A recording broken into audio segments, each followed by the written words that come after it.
Yo guys, welcome back to my channel. If you've not done it already, subscribe to Off the Cameras Boxing. Do all that good stuff, guys, and that'll be really appreciated. Let me know if you guys could hear. It appears that my audio is working as well. I'm excited about this. Let's go. Let's get the show on the road. The Zone boxing card. We've got Michael Mckinson versus what's his name? Virgil Ortiz Jr. Pumped for this card, excited for this fight as well. It's it's a very key indicator of how far or how close the UK welterweight scene is to the US boxing market because I I don't want to admit it, but they've gone clear of us. They've really gone clear of us. And yeah, like for me, I hope McKinson wins. I'm praying McKinson wins, but my belief that he would actually win. Oops. Am I out of sync? I think everything's all good. Um, what's going on? Feels like I'm sort of out of sync. But yeah, regardless of that, McKinson for me, I can definitely see him doing bits, man. Like maybe causing some difficulty here and there, but ultimately, there's only going to be one winner. We all know this. We don't want to believe it, some of us, but it's only got to be one person, and that is Luis Ortiz, not Luis Ortiz, Virgil Ortiz Jr. Um, you know what, guys? Hang on a minute. Hang on a minute. We might just have to yeah, we'll have to put a picture up for the meantime. Whilst we're getting, I just kicked myself off. um, oh, I might not out of sync. Hopefully, I'm not out of sync. All right, cool. Skylander, big up Skylander as well. Always show love and support. Um, but yeah, with regards to the Michael McKinson, because there's a lot to touch upon. There's a Michael McKinson card. There's the KSI situation. A whole lot of stuff to talk about. Actually, let me just close my cam for the time being. But yeah, this for me, I we're back up. What the hell? Anyway, yeah. First things first. We had some new news today. Okay. First bit of news that we had today was that KSI versus Alex Wasabi is off, meaning that fight's not taking place. Okay. I was a bit upset. I was like, why are all of these fights falling? Is this a coincidence? Is it the zone? Is it what is it? Why are all these top fights falling? Not well, top. When I mean top fights, I'm talking about like interest wise. Why is it just falling through? Um, Turns out he had some concussion. Okay, cool. Like, I'm not gonna be mad at it. Like, if you're injured, you're injured. Is what it is. Okay. Now all of a sudden, I'm seeing this, fam. Like, yeah. Look, Swabs. Look, I have to admit, Swabs is a good guy, but I don't think he's got a single bit of boxing experience to his name. Not even one. Zero. Yeah. When I saw this bit of news, I was thinking, like, people, out of all people, why Swarms? Why him? It could have been anyone. It could be Travis. It could have been Joe Weller. It could have been anyone. Why did it have to be Swab? And I think Swabs has already made backup. It could have been Lippy or someone like that. Um, Wade Wade Project said no disrespect, but who is that? Okay, everybody in the UK, well, in the scene, we know who Swams is. Like, if you don't know who Swams is, then it might not be your type of music. Is what it is. But Swabs is pretty well known. Like even if you're not into UK music or UK rap music, you kind of know who Swabs is to begin with. He went viral during his lockdown videos. I'm not going to get into it why, but you don't know what I'm talking about. But then yeah, I looked into it and I dug a bit deeper. Does he actually have any boxing experience? 'Cause this is a fight. It's not a flipping Lord of the Mics. Yeah, this is an actual fight. Turns out he did call out KSI like a month ago. Okay, I will say it again for the fucking TikTok live.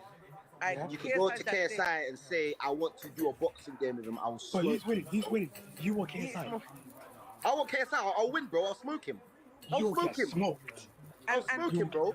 Hey, Kuma, who do you think's winning? Kuma, who do you think's winning? Hey, I don't even think I'm M that and criminal on that, bro. I'm a big man. Oh, wait, Man. wait. Bro, I've smoked man on the road, bro. I'll smoke him, bro. Wow. Okay. Look. Yeah, he's on the stillion energy. Bro. That's what he's on. But I would be as honest as possible. Smoking man abroad is different to smoking man in the ring. It's very different.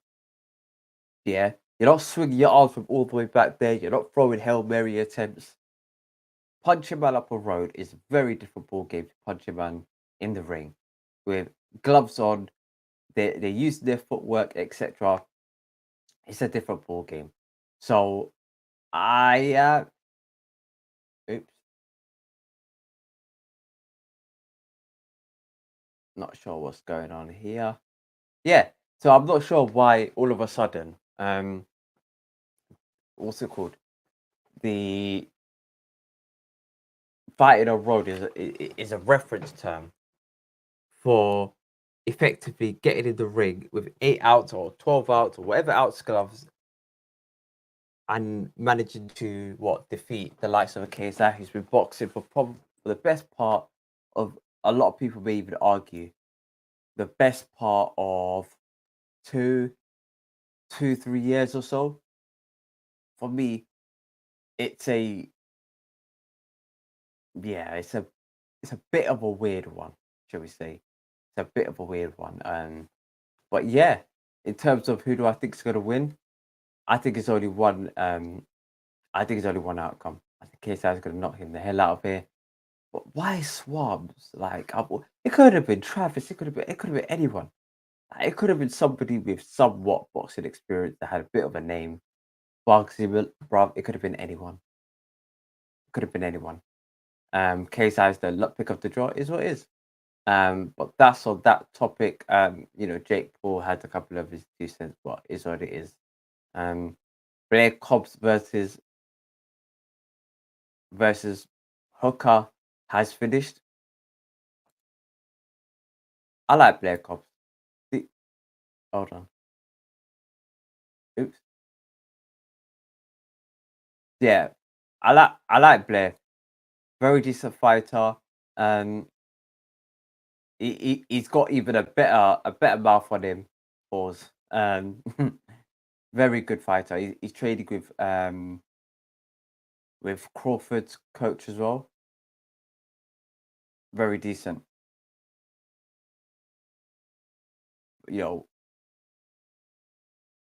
But this is a good overall. Maurice Hooker, man, like he could have fought Conor Ben as well. I'm kind of glad that he didn't fight Conor Ben. I'm glad that he didn't fight Conor Ben. But yeah, moving swiftly on. Billy Joe Saunders returned back to the ring. Eddie had looked at some of the numbers and said, you know what, he's not going to back him, and Billy Joe Saunders is basically on his own. Like, I want to know what Billy Joe Saunders was demanding. I want to know what he was demanding. Because he was talking about fighting Eubank for £5 million. Yeah, I don't think the numbers that and also Eddie knew that he had a belt. He knew that he could build him up with Canelo. Now he's got nothing. But like, what's the point? And he's not committed as well. He's in the Hoodism club, effectively.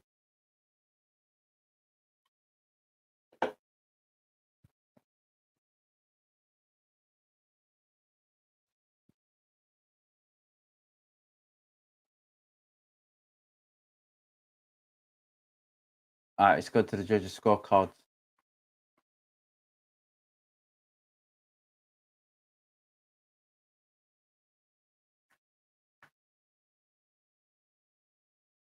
What about unanimous decision?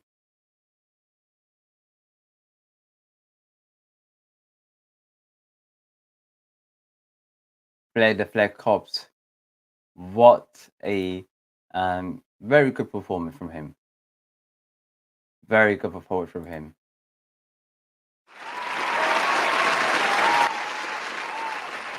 Very good performance from him. Like,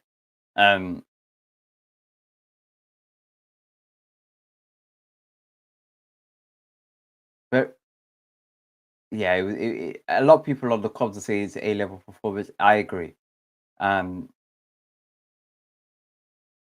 Hold on, have I still got his sound? Hold on, let's go. Never fear, Blair Flair's here. Woo! And I ain't pulling out, baby. Come and get this work. He's trying to get it. Let's get it. Let's get this work, baby. Cause I'm gonna fuck you up. Let's go. Woo! Big up Blair Cobbs. Big up Blair Cobbs for that one. Very good performance from him. I have to give it to him. Very lupus shots as well. Very uncalibrated at moments, but regardless of that, very good performance. Very good fight. Very good performance. Always an upwards for him. Always an upwards from him. Okay, we're for Mckinson is next.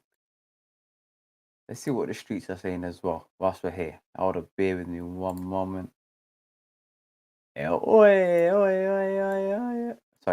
You have to calm down.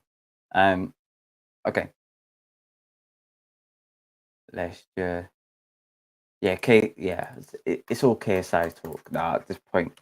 And I'm not look, I wanted to be talk about proper boxers and professional fighters, but honest to God, at this present moment, the top level fighters are not even getting in the ring, let alone fighting each other. Some of them have been inactive for quite a considerable amount of time, fighting once a year, and some of these YouTubers are a little bit more active. You got to put it, you got to give it to them. I think Deji might be fighting twice a year, maybe even 3 times a year. That's more than some professional boxers. You know, Billy Joe Saunders are yet to get in the ring, so I'm not going to use that as the stick to bite. I don't know.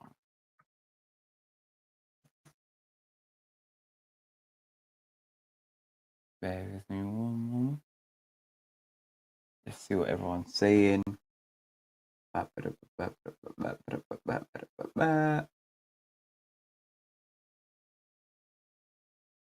what we're talking about.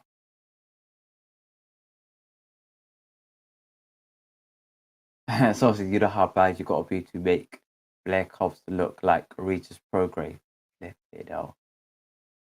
Flipping hell. That's a bit harsh. I wouldn't even say that's a bit harsh. I will say that's very harsh, man. Come on.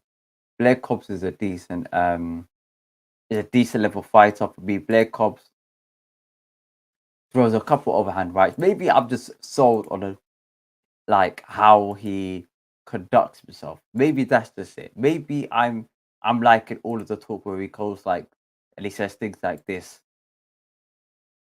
Oops, what's going on? Apologies, guys. I don't know what the hell's going on here. I tried pressing the soundboard and it just cut off. Yeah. Oops. What the hell?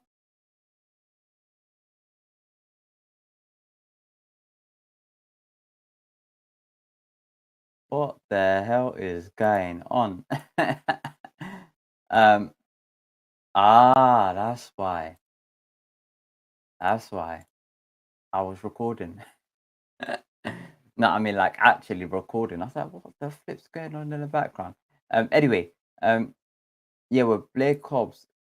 Why is it working? Never fear, Blair the Flair's That's what I'm here. talking about. Woo! And I ain't pulling out, baby. Come and get this work. He's trying to get it. Let's get it. Let's get this work, baby. Cause I'm gonna fuck you up. Let's go.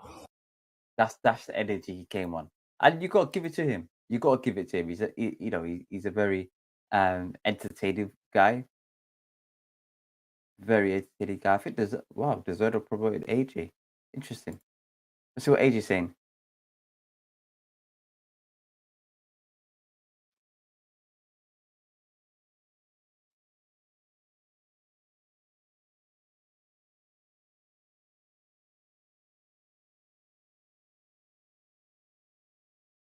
You got a bit of David Hayden.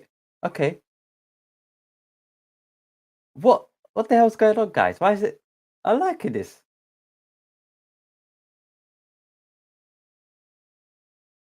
Relive the fights that made him. Wow. Him versus Ortiz. McCracken's in there. Guys, what the hell? I like this. The making of Anthony Joshua.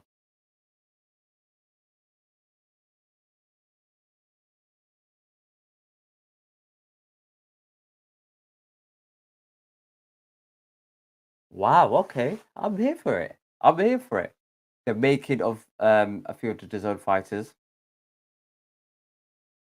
This is the energy we need. We've got a female fight coming up next. We've got Aspara versus Guzman. We're here for this. Aspara looks ready. She looks hungry. She's not even, I don't know what she's looking at. I don't know if she's talking to somebody. I don't know what she's looking at. Alright, she's got it up now. Let's go. Oh, guys, we're very close to 500 subs. If you can click the sub button. I hope we can make it in this stream. Fingers crossed we do. If we don't, it is what it is. It's not written for me.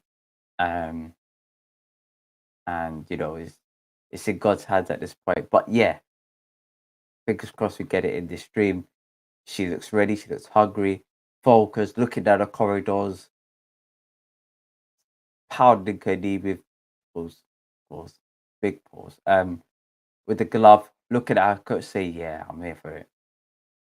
And it's for the Ring Magazine belt for the WBC title, and the WBO belt that she's got. I think this might be for unification. Correct me if I get I'm wrong. But yeah, big up Pastor, Mr. Big Jiggles. My money don't jiggle. Sorry. Gotta be serious, bro. Gotta be serious. Big up, yeah. But bear in mind, guys, it's 3:34 in the morning. I've had no sleep, so if I start talking nonsense here, you guys put me back here. Just type in the comments. We're holding you guys back. Anyway, Pastor, Mr. Big Jiggles said, "Hi, do you give Mckinson much of a shot versus Ortiz?"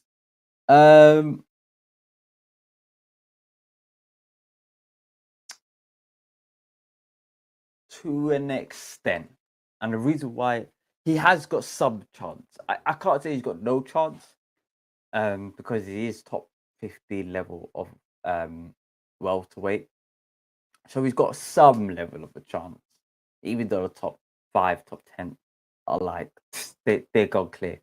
He has got some chance. His style very boring. I think he's a southpaw boxer as well. He 20 fights, 2 knockouts. Not a huge puncher, which basically means he's just gonna do everything just like horrible and horrible to watch. And if he could withstand the power of Virgil Ortiz, can he survive that fight? Potentially, but honestly, we're talking about ifs and buts, like sorry, I'm not saying that because in this day and age, but you know what I'm saying, like it's a big ask. It's a big ask. Do I give him a shot? I don't give him a huge one, honestly. It's more praise than belief that he's gonna actually do it. And for me, yeah, he's not gonna put a dent in him. So effectively, he's gonna try and win a point and drag it out as far as possible. Ortiz has been knocking out man since he was a kid. He's been knocking out man since he was a baby. So, like, a person like Ortiz, I don't know. It's tough to call. It's tough to call. But yeah, I don't give Mckinson little too much chance to Mckinson at all. But yeah, does Mckinson have enough pop to keep Ortiz honest? I don't think you need pop to keep a man honest, honestly, because sorry, my head's gone. You don't have to. You don't need. This is another misconception. Hold on. This is another misconception. You need power to keep someone honest, to keep them on their back foot, to make them wary for them to have you come forward. But not really.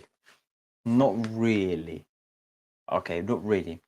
Because I don't think Mayweather had a tremendous amount of power to keep somebody honest, especially when he came up weight classes.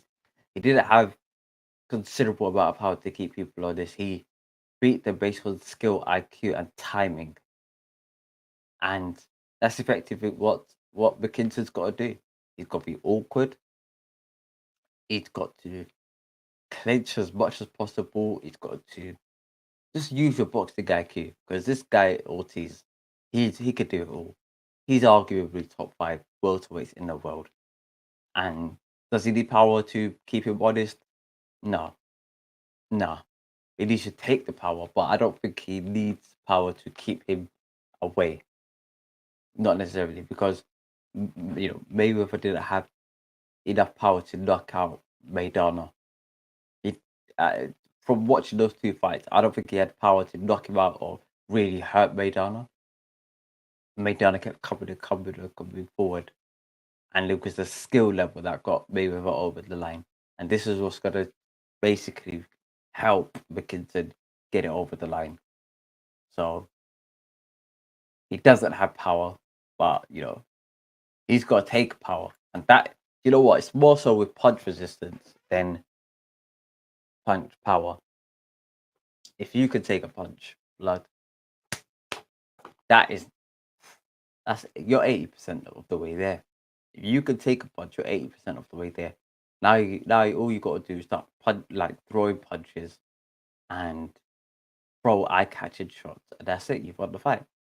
Sounds easy, hard to do. And you saw it with fighters like Deontay Wilder as well. Deontay Wilder was knocking people out. As soon as he came up against Fury, to an extent could take the power, even though he was knocked down from some of the clean body shots, but kept getting up. Once he realized that Fury, he can't knock out Fury, it becomes an impossible mission. It becomes an absolutely impossible mission. There's nothing more you can do apart from just volume at the highest level. But yeah, hopefully that answers it. Got Ruben Perez as the referee. Let's see where. Hold on, babe. Brad DeZone is hyping the F out of Blair Cobbs like he was performance of the year. Do you know I like Blair, man. Do you know what? Hopefully, I do have the chance to beat Blair, because it's something about that kid, man. He's like a cartoon character, but I like it. I can't be mad at it. Imagine him in the game, in the ESBC game. I don't know if he actually got called up to be in the game, but imagine when he's in the game and you could do some of the things that he does, like never fear, Blair is here, whoop, and I am pulling out, stuff like that. I got to hit, it's mad. If he does that, that's gonna raise his profile to the next level. speaking about profile, also here. Hold on. I just came to me right now. Just came to me right now. What's his name? Leroy Richards. We'll come back to Leroy Richards. We'll touch upon Pastors. We'll come back to Leroy. Pastor says Mckinson needs to have tight defense and make it a chess match and boring. Yeah, absolutely. He's got to stink the gaff out. He has got to stink the gaff out. If he could take Ortiz's power, then he might be able to win by decision. If not, he gets stopped. And that is it to the T.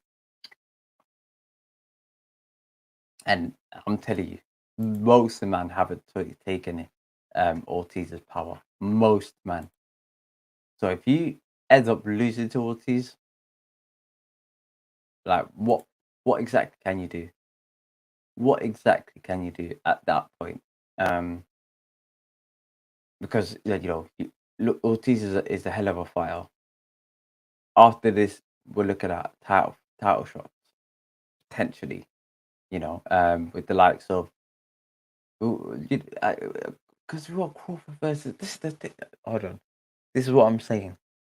Crawford versus Spence. What's going on? What is happening? Am I missing something? Am I missing something? What is going on? Like it's absolutely mad. It's absolutely mad what's going on here. Absolutely criminal. I like what are these men getting paid? Do you know what I think? A part of me thinks it's the lawyers messing them around. Because if you're a lawyer and your job is to make money on people's time, what better way to make money than to waste everybody's time and drag it out and offer ridiculous amount of money to so let's say Crawford turns around and says to or vice versa, Spence goes to Crawford and says, you know what, we'll give you 80-20 split or 90-10 split. Lawyers go back and forth. In the meantime, the lawyers are making out bread. That's my theory. Maybe the lawyers are giving a cut to the promoters. In the meantime, the promoters probably building up the fight, making sure a drum up as much interest as possible by the wow, these two ladies are going right at it, Yeah, drum up as much interest as possible for the fight. And then eventually when they do fight, they make even more money. Plus half of the legal fees that it's mad. It's a crooked world. It's possible. Wow. It's mad, I just thought of that now. I swear, it happened in some of these late night streams. I come up with the most randomest things, but it makes sense. It makes sense. If I'm a lawyer, I'll be wasting everybody's time and giving a percentage of that to the people who are organizing the fight, the managers that effectively want to delay it even further and not want to make it as quick as possible. But in the meantime, everybody's talking about it. I've generated more money. So when the fight does happen, everybody is richer. Maybe I'm missing something. Absolutely. It's absolutely mad. I can't believe I just thought of that now. It's not a wild theory. I'm not into I am somewhat into conspiracy theories that I ain't mad at them. But yeah. Do you see Don King hasn't paid the bar?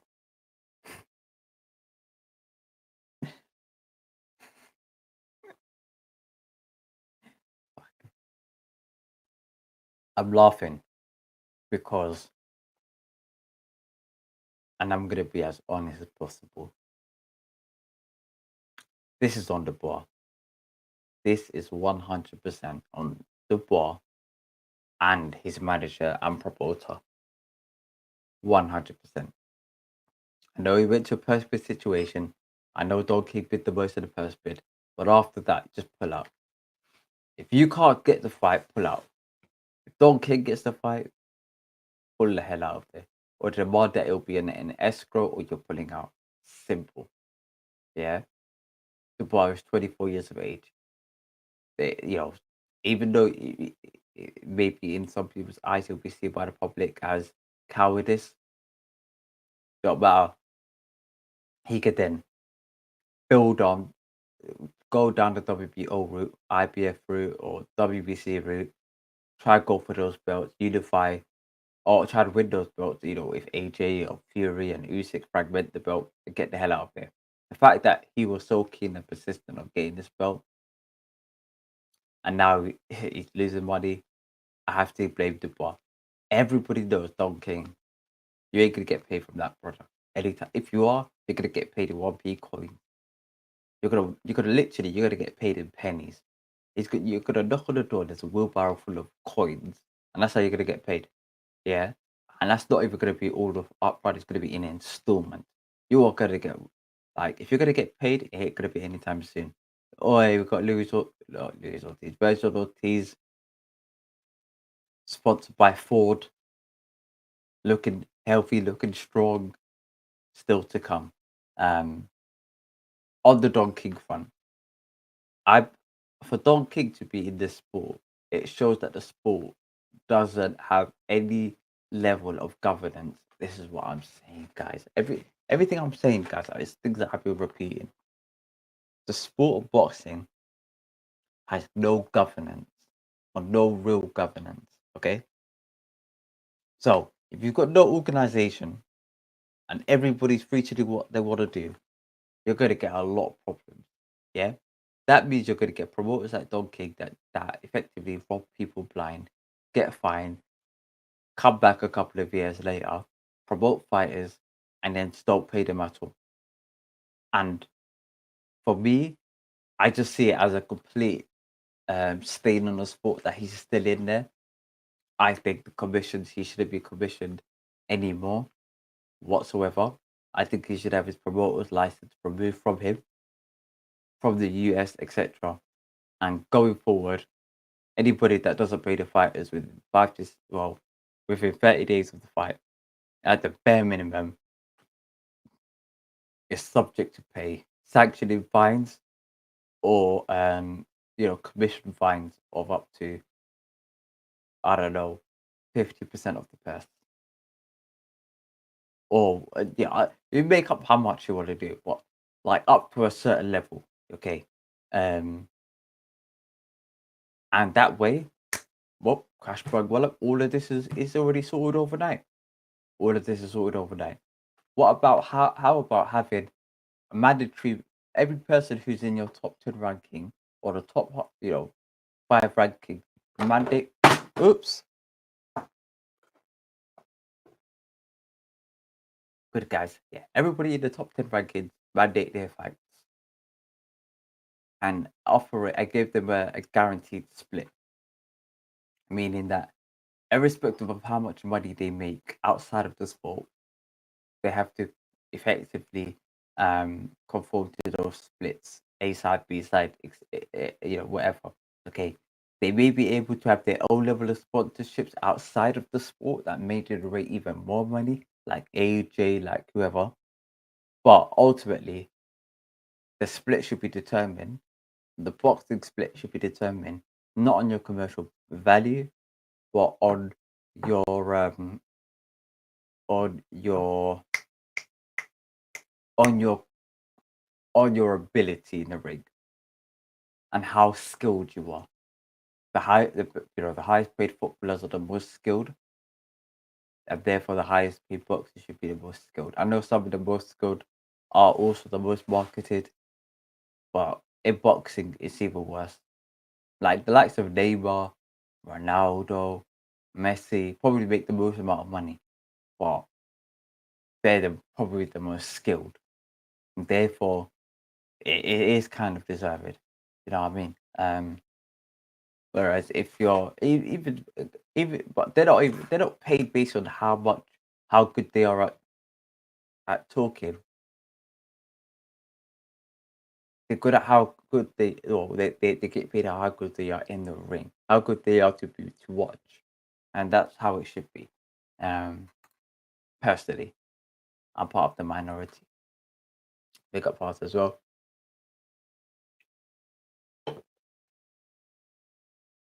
How do you see? Wait, hold on. Yeah, how do you see Jojo's Parker going? I'm leaning towards Parker points. I can't see him out speeding Joy for 12 round, especially with Andy Lee in the corner. How about you? Agreed.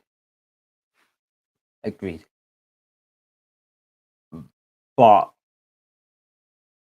and I know this might sound absolutely mad. I know this might sound crazy. But if anybody's going to be knocked down, can't say knockout, but knocked down, it'll be Joe Joyce. Joe Joyce got a granite chin, but his punch resistance is weakening. It's weakening. Like, the more I see him get hit, the more reaction it is to the punches. Okay, and it's subtle things. Like, for example, against the bar, he'll get hit and his head will move back like this. Like, very faintly. He gets hit against Christian Hammer last fight. He goes like this. Like, and his body shakes with it. Like, his punch resistance is visibly weakening. Visibly. And therefore, for me, I definitely believe that at some point, Joyce may get beat in his career via knockout if he stays for another 3 years. If he stays for another 3 years, I think a knockout could be on the cards. If he comes up against top level opposition after top level opposition after top level opposition, a knockout will come. It's just a matter of time. If he retires tomorrow, that's different. What the hell? Okay. Malak Akab Malak Akeem Malak Ade Oladipo, big up Ade Oladipo. We were supposed to be at the KSI fight. Wait, he may be at that. But back to the topic at hand, Parker versus Joyce. Parker for me is still got a bit of on point. On point. I just think he'll be too fast and too elusive for Joe Joyce. How they both start is very similar. They both start fairly slow. Both of them. But Joyce actually picks it up between round 6 onwards. Round 5 onwards is where he picks up the pace a lot more.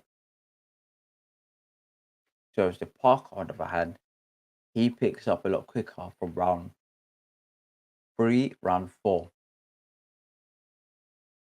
And so, even at their slowest, even when they're trying to build up, Joseph Parker's still a lot quicker. So even when they do get into a position where their pace is turning, the gears are going up higher, I for me, definitely believe that Joe Joyce will be defeated on the night against Joseph Parker. That's just in my opinion. It'll be Joe against Joe. It'll be Chin against Chin. It'll be Talker against Talker on the night. And that's my honest and general opinion. This fight is a very good fight, you know. Esparza versus Guzman. Guzman with a good 1-2 to the body. Very good performance. Very good performance from the pit, both of these ladies. A very skilled level. Very skilled. Guzman is like, she's a Rottweiler, you know. I can't lie. Like, she's just moved like a Rottweiler. This is Mexican boxing, bro, and I love it. Come on, bruv. Bruv. I love this, bruv. this is well, I don't know if they're Mexican or Puerto Rican or whatever, but this is Hispanic boxing, bro. Yeah, flat-footed. Thou shalt not take a step back, bro, unless it's needed. Ronald Hopkins looking into the ring and thinking to himself, like, I wish I was back in the ring. You know, 1-2. Good job by Guzman. Guzman with good footwork. Wait, hold on. Is that the actress in the Raw 1? Am I the only one, guys? When I look onto Raw 1, yeah, I always, when I mean Raw 1, I'm talking about the Raw, like, where, you know where the ring is? The first row outside the ring. Every now and then, I just take a glance to look who is in the crowd, what celebrities are in the crowd. Am I the only one that does that? Put it in the comment section below. I might be the only one that does that. Like, in some of the big fights, though, you see some funny people, you'd be like, what the flip is he doing there? Like, and you see the reaction of like Eddie and people like that. Like, I might be the only one that does it.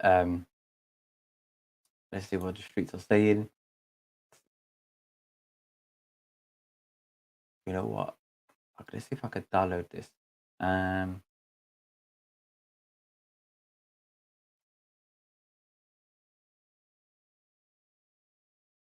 Let's see what the streets are saying on this one.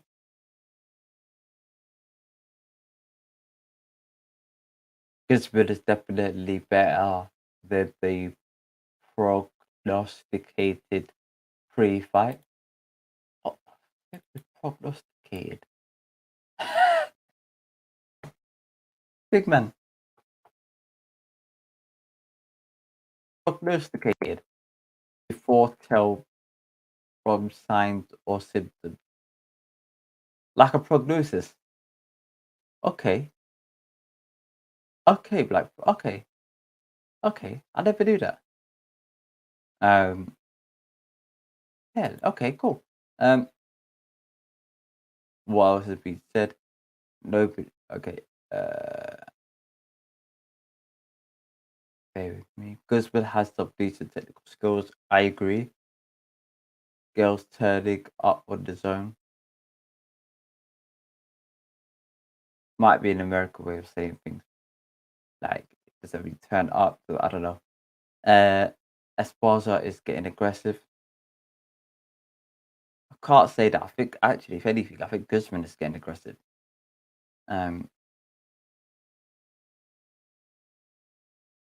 Esparza showed her Olympic background. Guzman showing her gift makes for a good fight. You know what? That is true as well. That is very true.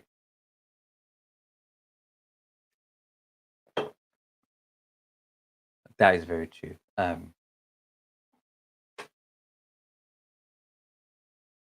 you know what? I'm so lucky as well. I'm so lucky that when I got into the sport, there was like Katie Taylor was already around anyway. You know, female boxing was already around to begin with. You know what I mean? And it wasn't a case where a lot of female boxers weren't allowed to fight. Well, they probably aren't allowed to fight in every place, but it weren't the case where there was another opportunity to see it. So I'm watching this fight and I'm thinking, wow, this is a great fight. But another person could be looking at the same fight, being thinking all sorts. So I am glad that I got into the sport at a time or at a place where I was fully open minded, cooperative, and I was like, you know what, I'm open to see this. Some people just don't like it. That's on them.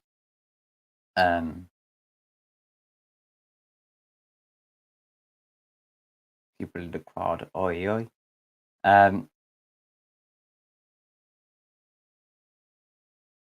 Okay, bear with me. Esparza and Guzman are putting on a show. They are, they are putting on a show. Okay. Pastor saying, And if I'm out of sync, let me know, guys. Yeah. Pastor's saying, let me just go back.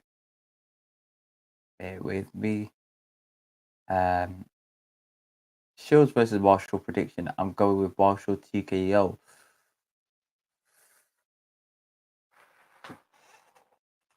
Okay. How about you?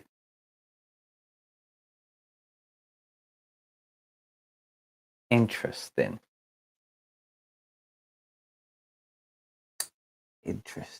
Marshall TKO. Plausible. Definitely plausible. These guys will get right at it, but blimey. Flipping out. Anyway, with regards to that, it's tough to call, but I'm going to stick with my prediction. And I said that Clarissa's going to win on points. I think Clarissa's going to win on points. I think Marshall may clip Clarissa a couple of times or wobble her a bit. But I think Clarissa, that amateur pedigree, that experience in the ring, numerous weight world champion, undisputed world champions as well. For me, I think with that level of experience, you've taken a couple of punches, definitely. And I've noticed this as well. When you're dealing with people with a lot of experience, they can recover from punches as well. They can recover. It's not necessarily they know all around the ring, because a lot of them they do. But when they're hurt, they can find a way to manage that recovery period to the point where their legs are a little bit wobbling, to the point where they're fully back in control. A person with a lot of experience tends to be a person that can recover from that situation better. So I'm going with Clarissa. I think Clarissa's going to outbox her, outskill her, outmove her. Of course, Savannah's got a wonderful jab, and a good power, backhand power. But for me, like, you're gonna have to have a little bit more skills to beat Clarissa. A little bit more, not a lot more, but just a little bit. That coupled with that power, cool. It's just that little bit of experience and a little bit less of quality opposition. Even though she beat her during the amateurs, that probably favors Clarissa a bit more actually as well, because Clarissa, for a smarter ring IQ fighter, if they've been in the ring with another a power puncher opponent, they don't need to recalibrate the distance. They don't need to work out how powerful it was to receive their punches. They already know. Unless it's Usyk AJ, where Usyk has not even felt like AJ's power punch to the head, like a power punch to the head, or even felt when uppercut it. So overall, I think Clarissa's gonna win. But yeah, I could see how your opinion could be very plausible. Very plausible. Savannah's knocked out a last couple of opponents, even though some of them have had a huge loser record, of they've beaten people with like 20, 30, like 100 losses, or not even 100. I think it's a lot of losses that her opponents have been in the ring with. So it is what it is. But yeah, absolutely. Yeah. Big up Bruce Kai as well. Shout out Bruce Kai, show love and support as always. I really appreciate it, bro. If Mckinson loses, who does he fight next? Great question. This is where we need Professor Boxrec, because big man thing, we're gonna need to know who. It could be. He's in the top 10, top 15 welterweight. I know that's easy to say at face value.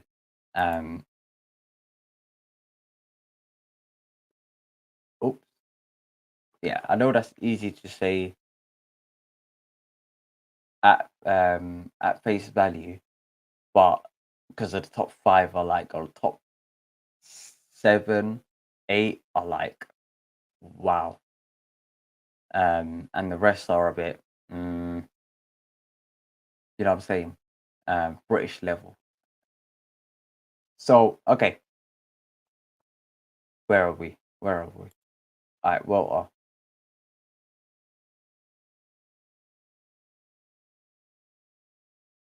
So Mckinson is top. Well, they ranked him 12th. They ranked him 12th. Interesting. Avanesian was a bit ahead of him. Castillo Clayton, I think he lost against Ennis the other day. Decent. He beat Chris Congo. Okay, I'll say this. I'd say learning fight, a light learning fight. Hold on, I think I'm out of sync completely. Hold on. Yeah, I'd say a light learning fight. And then from then I would then proceed and fight in the likes of an Avedisian. An Avedisian, maybe a Formella, these sorts of people, these sorts of guys. I don't know what Thurman's got in store next, or these sorts of like guys who basically want a way out, a retirement plan. We'll wait and see. But if he loses, well, some people are saying when he loses. For me, I would go have a warm-up fight just to get yourself back into the winning ways. Proceed onwards and find the likes of Avanesian. Or even not, you could fight, warm-up fight Florian Marku, Avanesian, back into the top 10 fighters. Like right back at it again afterwards. How old is he? How old is Mckinson? Mckinson's 22, 20, flip it out. 20. He's got a 9% knockout ratio. 9% knockout ratio at the age of 28. So yeah, I think that's valid. That's definitely valid, because how many times he's going to rebuild himself? I think what the most important thing is as well, is when you lose, is to rebuild yourself in a way that it's, when you get there, you can give it a right good go and not just rush yourself back in there for the sake of it. That's just my opinion. And also as well, there's a lot of people, for example, well, would Josh Taylor want to fight him when he goes up to welterweight? Great question as well. That's another thing that remains to be seen. Just sync this back again. Okay. We'll be able to audio. Okay. Luis Ortiz versus, great question for this guy as well. Luis Ortiz versus not Luis Ortiz, sorry. Yeah, Luis Ortiz versus Andy Ruiz. Andy Ruiz should win. If Andy Ruiz does not win, we got serious questions to ask about Andy Ruiz and his fluke. Was it a fluke against AJ? Potentially. And his potential fluke against Anthony Joshua. And the reason why I say it's a bit of a fluke is because AJ didn't look right on that night. He didn't. We all could see. Listen. I was waiting up like early hours of the morning, and maybe I was a bit tired, but fam, I could see my own 2 eyes. I know that look, bruv.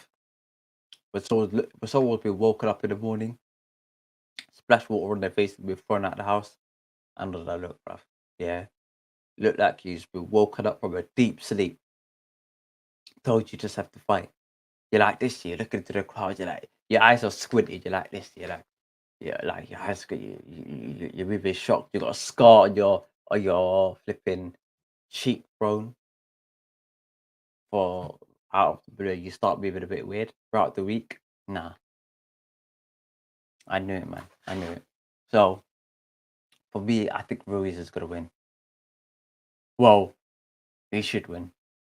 He should win because Ortiz is gone, bro. He lost to the man, the myth, the legend, Charles. I walked like a god Martin. Sorry, he beat him, but Charles Martin put a serious dent in him. That's Charles Martin. Andrew Weiss is supposed to be on paper a whole lot better. It's it's a clear winner for me, an absolute clear winner for me. Let me know how you guys think it. Who do you guys have winning between Clarissa and all and um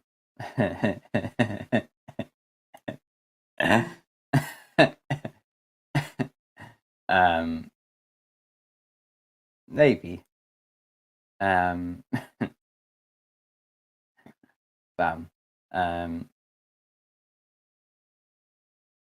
honestly,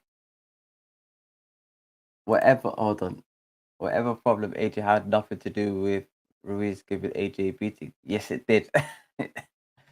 Yes, it did. Like it takes two to tango in the ring. Hang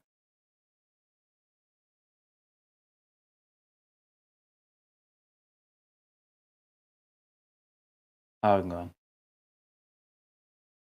Seen a message. Okay, ignore me. Yeah, it takes two to tango in the ring. And with regards to whether that's a fluke, AJ. Okay, if you're getting to the ring with somebody that is better than you, and they walk into the ring drunk, okay, they walk into the ring drunk. What? Like, are you gonna say, yeah, this was absolute skill? I outskilled the guy, bruv. The guy was drunk, bro. The guy was drunk. If you go into the ring with somebody that had 1 hour of sleep in the whole week, yeah, but on paper is supposed to be better than you, let's just be as honest as possible, yeah. The likelihood of that person beating you gets dropped significantly, yeah. AG didn't look right in that ring. I could see it. You could see it. We all could see it, guys. Ruiz just had to basically show up and do his thing effectively. Yeah, effectively.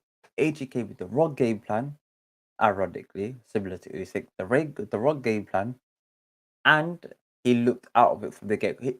When I saw him walk into the ring, bro, you can't tell me that this guy was right in the head to begin with. No way. He looked concussed on his way to the ring. The man looked concussed on his way to the ring. So even though it takes two to tango, if the A side of the predominant fighter, the loony in the head, or flipping drunk, what like that is what we're not gonna take that into account. We're not gonna take that into account.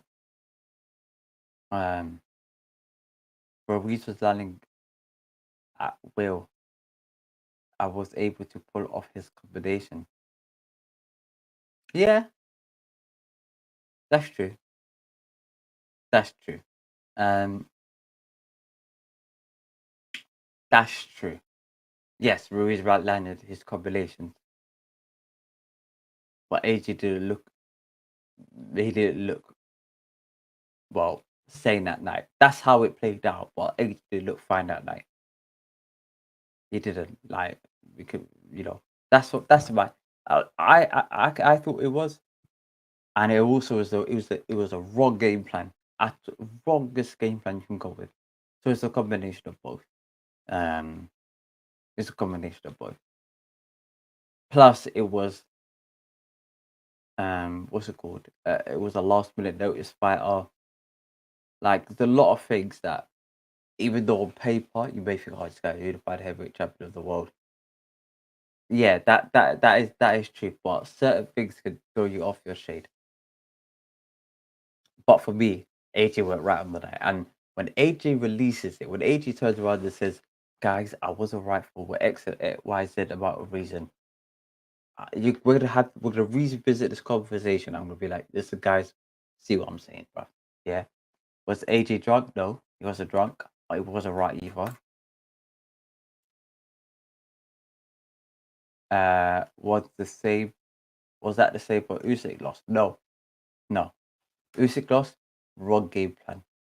AJ was it came with the wrong mindset. It came with the wrong mindset and the wrong game plan. And didn't adapt when it was in the ring losing. That was the reason why he lost to Usyk. Fairly simple. The reason why he lost to Ruiz first time, because he did come back and beat him the second time. And if Ruiz was some absolute mastermind that, outskilled him, it's quite simple to do it twice. If that was the case. It came in, didn't even put a dent in AJ. I think Ruiz, yeah, he's a good fighter. He's a good fighter. But honestly, I think it's like if you watch football, you know what I'm talking about. If it like okay, I'm big Real Madrid, big Bayern Munich. You're flipping who? Sevilla. Okay, big Bayern Munich are probably better than Sevilla and beat them 9 times out of 10 all the time. Okay, if Bayern Munich come in right and the player's not been sleeping the night before, their mind been all over the place, not focused, and they just gift you the goal, right? That doesn't mean that we should be give bruv. Like, because there's not really much the other team had to do. They just had to show up on the day, do half decent things, and that's it. That's how it was on the night. That's how it was on the night. Whereas Usyk now, that I think I'm gonna give props to. I'm gonna give props to Usyk. I always give props to Usyk. Not really to Ruiz. More so to Usyk. More so to Usyk. That's just in my opinion. Maybe I'm salty. Ruiz. I'm sorry. I'm struggling to give. For that, no, because it's very similar. Like, nah.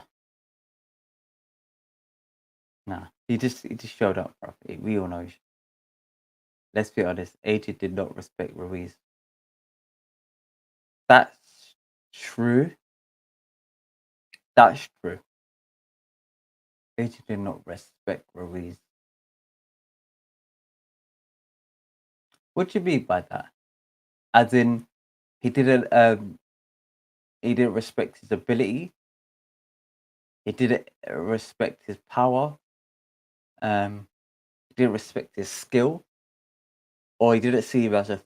I think what you mean is that he didn't see him as a threat, to his heavyweight crown, and I agree. Didn't see him as a huge threat to his heavyweight crown, but at the same time, you got to study your opponent. That is ultimately what it comes down to. If you can't study your opponent, like let me give you an example. If you're preparing for a fight against a tall, like if let's say I'm not doing my worst guy. You're preparing for a Joe Joyce. You're preparing for Joe Joyce, and when you get into the ring, you see Andy Ruiz. That's gonna throw you off your game, okay? And if you're not in the right mental state, you're not really gonna adapt to it. You're gonna be like, you're gonna be punching ahead of like above his head, thinking that this guy is 6'5" or whatever it is. Like a lot of things you'd be doing be all over the place. And sometimes it's all in the training camp, it's all in the program.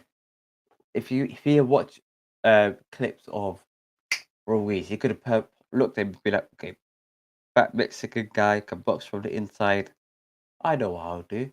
I'll just stay on the outside jab, 1-2, similar to Joseph Parker. And then what? If we could get a knockout, great. Simple. He went into the ring trying to just brawl with this guy. and then ended up getting caught on the other end of it. Bearing in mind, we all know that he went right in the head beforehand. So to go in there with that level of tactics, like, yeah, there's a lot of questions unanswered. And I know AJ's going to come out with half of this anyway, probably after his career, and he has hinted at it as well. So, yeah, that remains to be seen. Skyliner, AJ definitely had a bad night. AJ gave him a boxer in the second fight. Agreed. But that was the worst AJ versus Ruiz, in my opinion. No disrespect to Ruiz. Good question. Yeah, the first fight was worst AJ versus Ruiz mentally.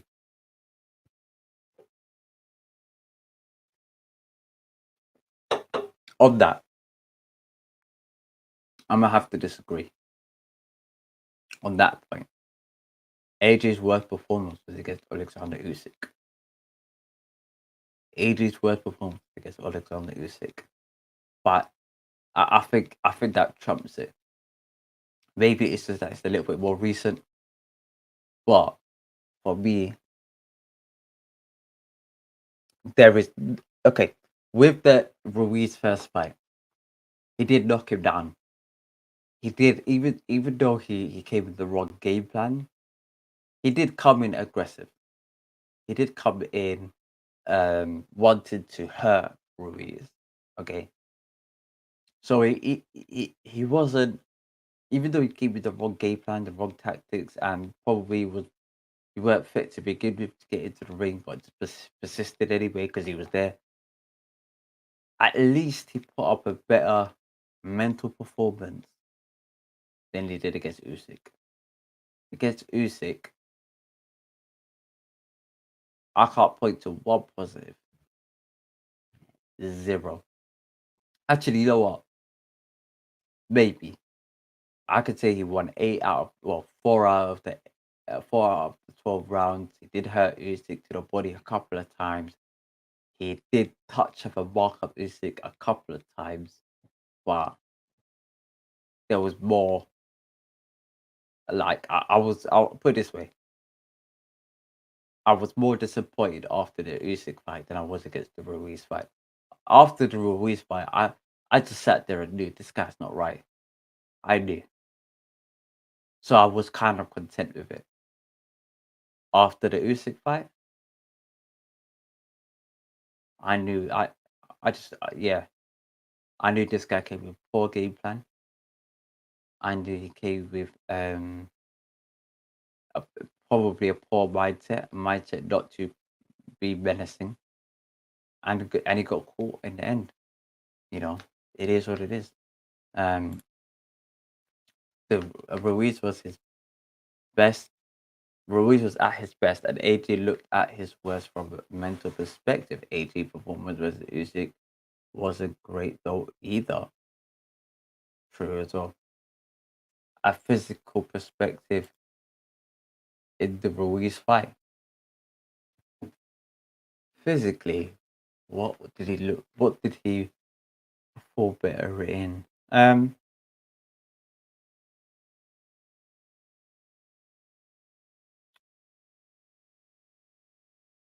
He probably even, you know what? Again, I would say he's physically, in terms of conditioning, was worse for the Ruiz than he was against Usyk. It was worse against Usyk than he was against Ruiz.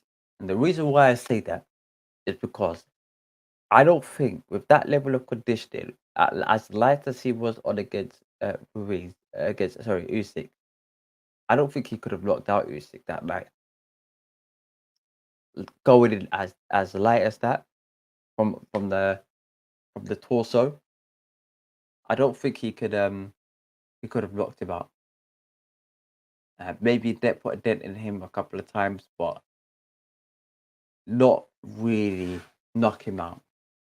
Whereas against Ruiz, I think that he could have jabbed the move and carried that level of weight on top of that. So,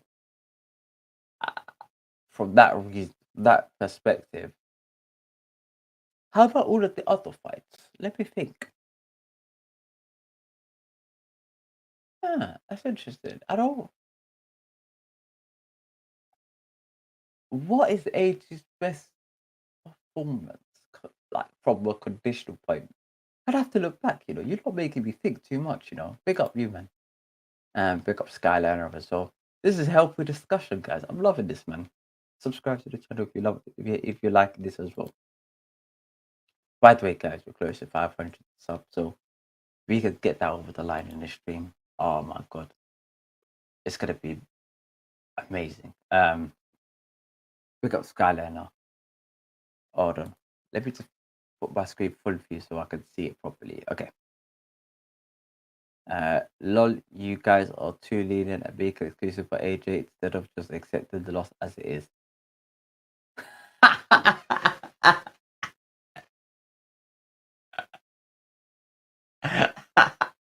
Some Thai settings, bro. Man said some Thai settings. Do you know what? Skyline, you're the best, bro. You're the best, bro. We don't agree on everything, but yeah, pick you up. Man said Thai, bro. Nah, nah, G. Nah, G. You're what am I gonna say? You're the disgrace. Big up Mckinson walking into the ring. What's he walking out to? Let me go.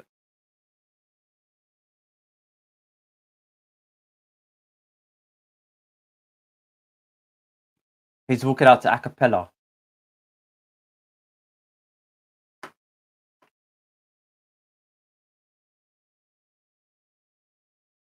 Okay, cool. But yeah, big man said man called me Ty. Big up Ty as well. AJ looked better and more happy in the Usyk fight. He looked happy in the Usyk fight, but that adds to the problem where I'm saying that he wasn't mentally up there.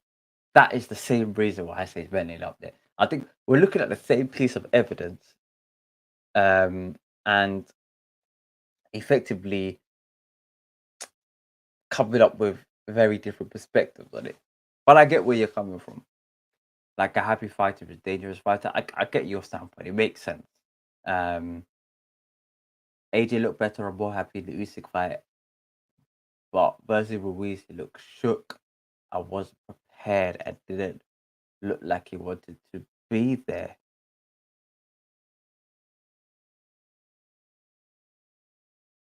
Yes, that is true.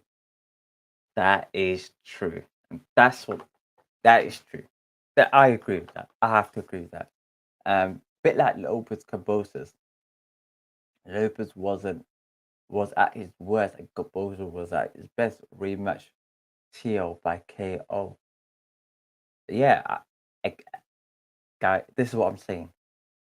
It's very difficult to give some of these it's difficult to give some of these B-side fighters credit,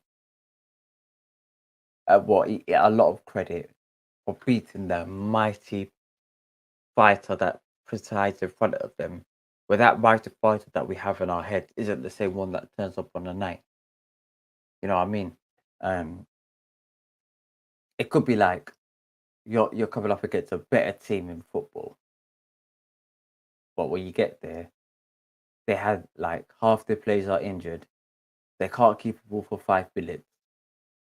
All of a sudden, they're just having a bad day to begin with, and it's it's very difficult to go around and say, yeah, man, you outskilled them, you outplayed them. Oh, you look nah. It's difficult to come up with that conclusion. Lopez took Cabosa lightly.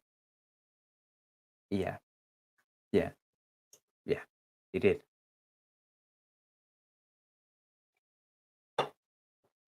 A lot of the time, I've noticed this as well. It's all down to watching some Virgil Ortiz Jr. clips. Yeah, he's an absolute problem. Yeah, Lopez took Cambosa slightly. Agreed. Lopez should have he should have been a little bit more thoughtful and had a bit more planning on how he was actually going to win that fight or what he had to do based on how that opponent was and his strengths and combine them both together. I don't think he done that. He looked at it, he said, George, nah, mate, let's just smash him, let's just smash through him forwards. So that's half the time. It's actually down to preparation, mindset. That's the reason why a lot of these guys kind of lose. It's rarely based on skill. Rarely. Like I wouldn't even say Andy Ruiz has got more skill than Anthony Joshua. But on the night, when AJ's got a wrong mindset, when he's got a wrong game plan, when he's got wrong this and wrong that, it all adds up. And that gives you hope and opportunity to say, you know what, let me capitalize on it. I give you another example. Tonight, Virgil Ortiz versus Mckinson. I think Virgil Ortiz is going to knock him out round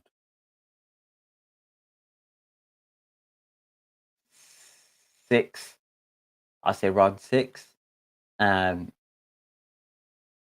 But if Virgil Ortiz starts missing his shot, the lights come, he freezes.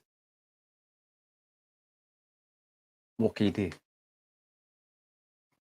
What can you do? You're just a standing punch bag at that point.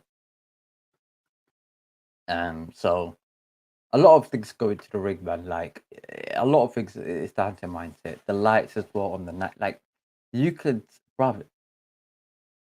see someone in the crowd like halfway through the fight. Stop, look at someone in the crowd. They may remind you of someone that was from 20, 30 years ago who sadly passed away, and you all of a sudden have frozen. You just froze.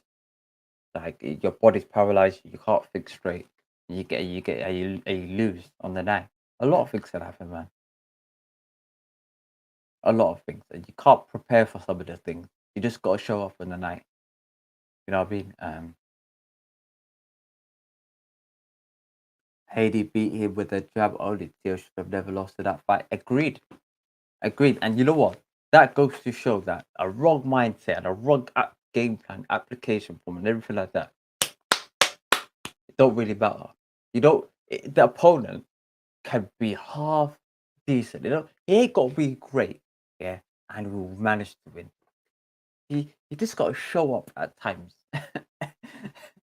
You just got to show up, and it's a saying in life as well. Opportunity comes. Well, I think not opportunity.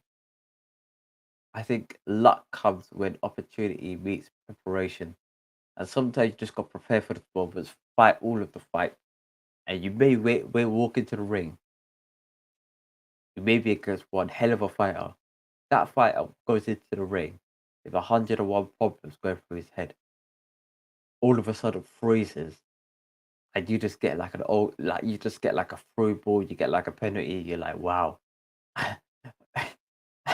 It was like, I don't know if I can replicate this again, but whoa, here we go. So, let that be a lesson in life. All right, we are on the way with the fight, guys. Might be a quick one. Let me just edit something. Nope, we don't want to edit that. I was about to end the stream. I was literally about to end the stream, guys. Let's go.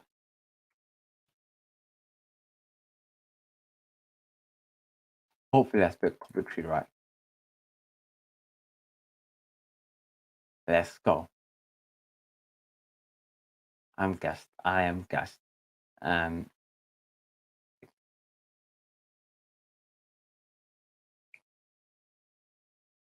Michael Mckinson, 22 wins, 2 knockouts. Guys, I can't lie, yeah. I don't want to say it, but I think if I turn professional, I'll probably have a higher knockout ratio than Mckinson on my wins. On my wins. As genuinely, I cannot think of a world that I'll be able to get two. I don't know what you got to be to do get that level. 2 knockouts in 22 fights. That's a 9% knockout ratio. Bloody hell. Bloody hell. Bloody hell. Squared circle. Sad square circle because Kirby Trust, Copy Killers and Murderers, Snake in the Cows. Sorry, that's Kano bars. What's up, guys? Any prediction or other than Ortiz? Ortiz by TKO. Ortiz by referee TKO or whatever you want to call it. Ortiz by unanimous decision. Like something like that. Let's go. I know my thinking hasn't been 100% active, but let's go. Round number 1.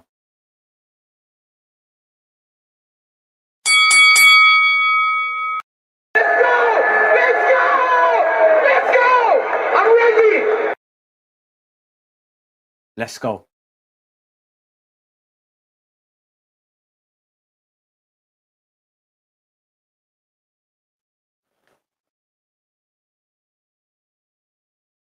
Round 1.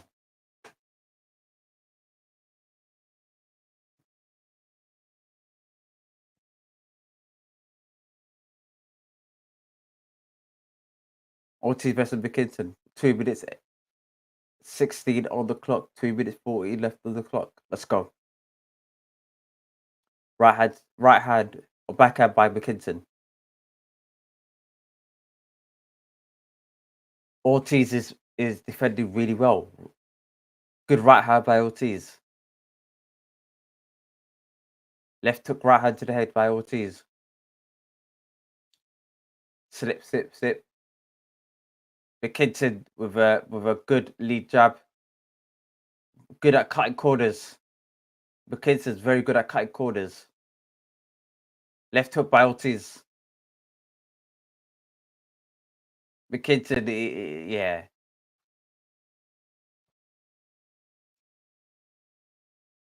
Wow, Mckinson's getting caught clean, man, and it's not looking good, guys. Like the video, how many likes we got? I don't know how many likes we got. Someone please let me know. Yeah, and yeah, like on the way in. Let's go. Mckinson, jab. Ortiz, left hook. This guy is accurate, bro.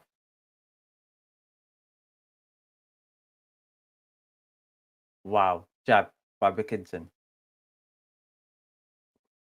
Right hand by Ortiz.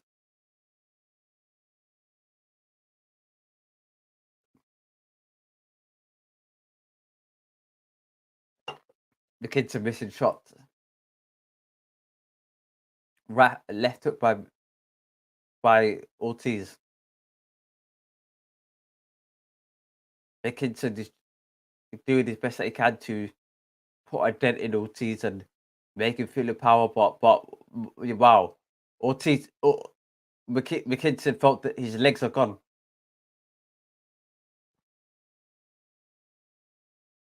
Ortiz said neutral corner. What's going on? There's a busted eye. Accidental headbutt. Oh, fuck off, bruv. Please. Let's go. Ortiz is left hook, right hand, left hook, catch, left hook. The bell's rang. The ball's dragged. What's going on? Okay, cool. I don't know what's going on. Okay. His cuts looking mad, you know. Yeah, his cuts are looking absolutely mad. Big up Radio Robles as well. Big up everyone in the chat. Hey, October! Hey, guys. Subscribe to October Red Boxing, guys. If you haven't done it already. If you ain't ready, stay ready, bruv. Big up October Red. Much love as well for the sports. You should do some great content, man. Absolutely. Early hours of the morning, I'm on the Red Bull. It's mad.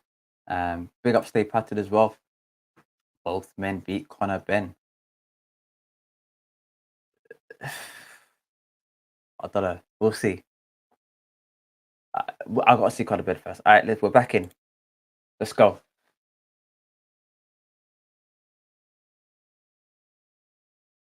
Okay.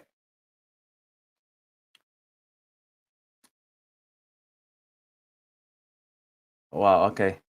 Mckinson's pushing it back into the ropes.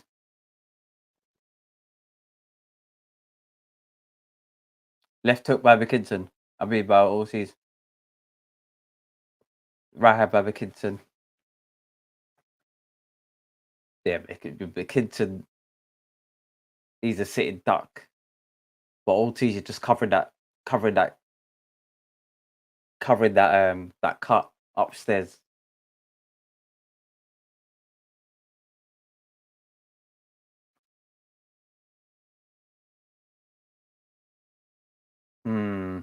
Good jab by Mckinson. Mckinson tried to cut that jab open. I wouldn't do that if I was him because they're going to disqualify the fight.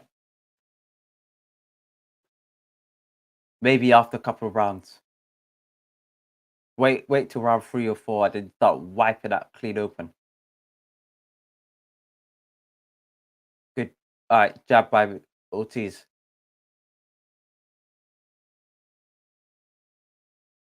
Wow, the cut man did well, you know. You got to give it to the cut man. Because Ortiz's cut is not dripping. It is a bit, but it's not a lot.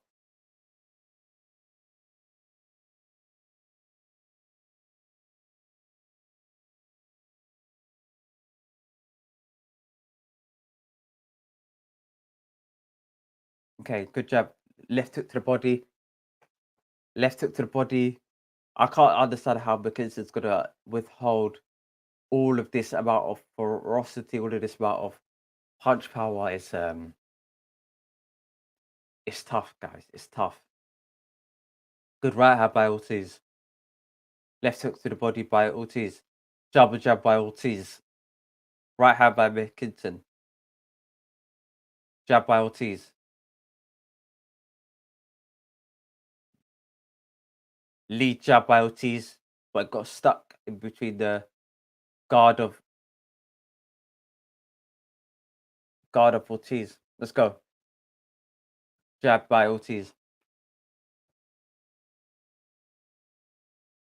20 seconds left of the clock. Left hook to the body by Mckinson. Left hook to the body by Ortiz. Right hand by Ortiz. Jab, right hand Ortiz. Ortiz. This brother's on smoke. I'm here for it, man. Time. Oops. Yeah. Let's see what they're saying. Spin hook. Work on the spin hooks. Makes sense. Jab. Left hook. Pivot on the front foot. Makes sense. Big up October. Big up October. Is Mckinson cut Ortiz? Mckinson. I'm sorry, Ortiz. Ortiz has cut. Cut on the left eye. Mckinson needs to work with more combinations. He needs to be more active. Mm, mm, no, because that's too risky. That's too risky, Skyliner. That's too risky. I think what he's doing is right. He needs to punch, well, 2-punch combination, 1 or 2-punch combinations, and pivot. Say the advice that they gave was perfect. Like the advice that they gave was perfect. 1, 2, and pivot immediately.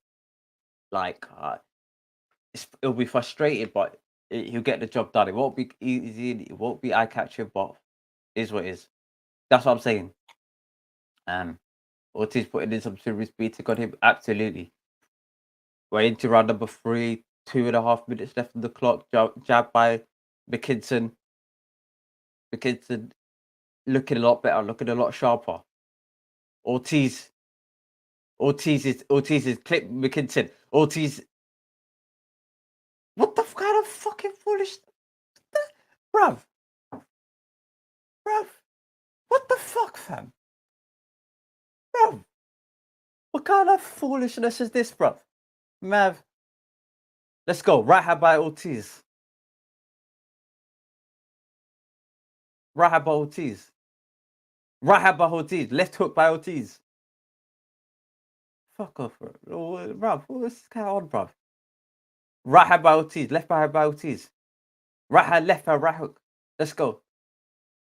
Left hook, right hand, left hook, right hand. Ooh, left hook, right hand, left hook. Fucking hell. Left hook, right hand. Left hook. This is getting good, guys. This is getting amazing. This is getting good. McKinson's gone, bruv. Left hook, left uppercut, right uppercut, left hook, right hand. Let's go. Right hand. Let's go. Push him back. Good. Left hook. His left hooks are remarkable. I can't lie. Left hook to the body. Fucking hell. Right uppercut. Guys, I can feel it, bruv. I've got a bellyache already. I can feel it. My stomach. It's transmitted through the system. Let's go. Left hook to the body. I'm here for it. Right hand, left hook. Bernard Hopkins is showing us what to do. You see that, guys? If you see what I'm seeing, you see it. Left hook to the body. I said round 6, guys. We've got 3 rounds to go. Can Mckinson hang for dear life? He's got. Let's go. Right, McKinson just punched him, and then Ortiz just laughed. Like, looked at him thinking, fam, is what it is. Right hand, left hook by Ortiz. McKinson's just fighting back, but let's go. Right hand by Ortiz, left hook by Mckinson. Let's go.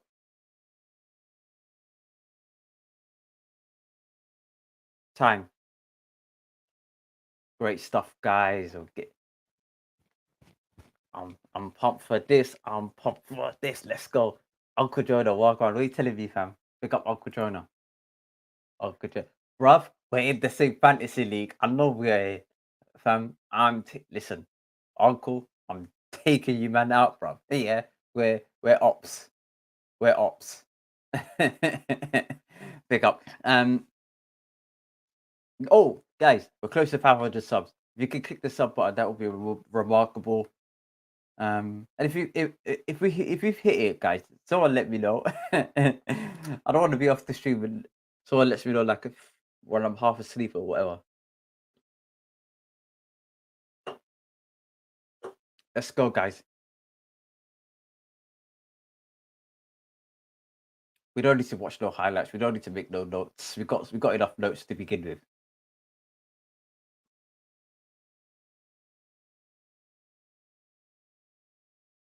Jab by Ortiz. Right hand, left hook, right hand. Jab. Jab by Mckinson.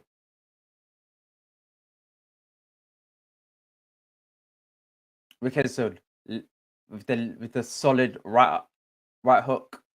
But it's not really making any dent in Ortiz. He's already oh, good left hook by Ortiz. Ortiz is a problem, man. Right, how about Ortiz?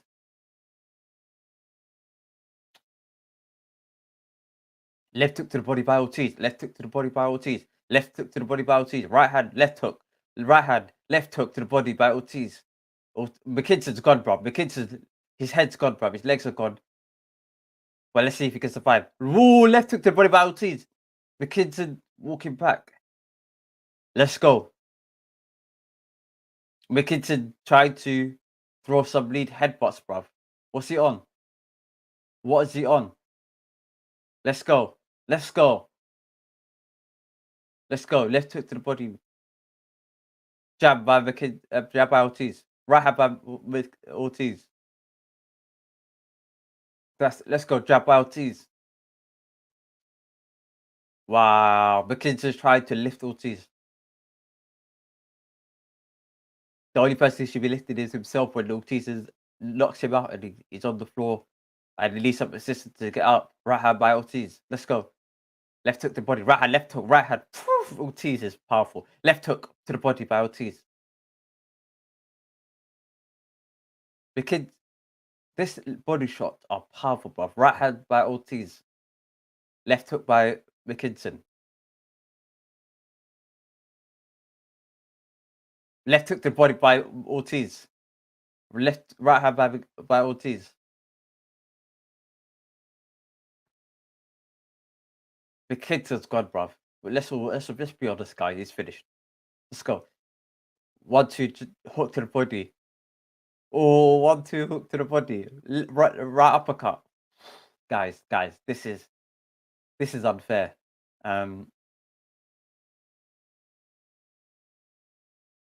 Guys, this is bullying, man. Come on. I think this is unfair, guys. Jab by Mckinson. Come on, lad. Come on. Come on. You can do it. I believe in you.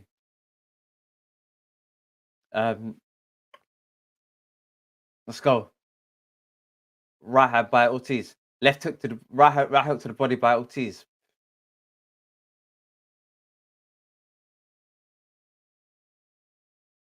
Hold on a minute. I swear I saw 18 seconds left on the clock, and within 2 seconds it goes ding ding ding. I'm bugging out. Maybe it's just me. Oh, it is. It is. Mckinson thinking it's UFC. I don't know what he thinks.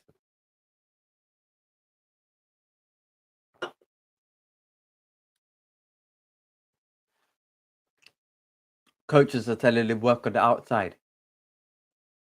There's nothing you can say, bro. I'm sorry. Like, yeah, there's nothing you can say.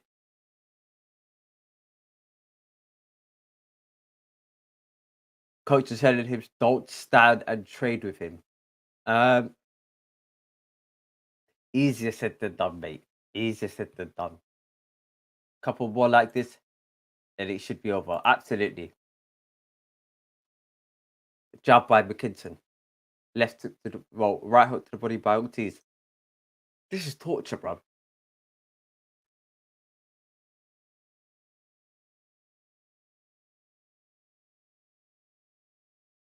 This is torture, man. Right hook to the body by Ortiz. Left hook by Ortiz. Mckinson listening to the coaches and working from the outside. Left hook to the body. Pivot.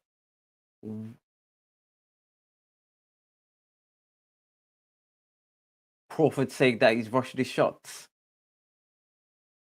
Brother, why are you not fighting Spence, bro? That's what I should be asking you, bro. Why are you not fighting Spence? No, Mckinson, why are you not fighting Spence? Let's go. Jab. Rah. Lead uppercut by Ortiz. Lead left hook by Ortiz.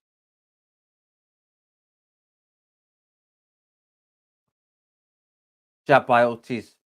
Jab. Bruv, Crawford, the only question I should be asking you, big man, is when you fight Spence. And why is that the fight that's been going on? I don't want to know, right? anything else, man. Honestly.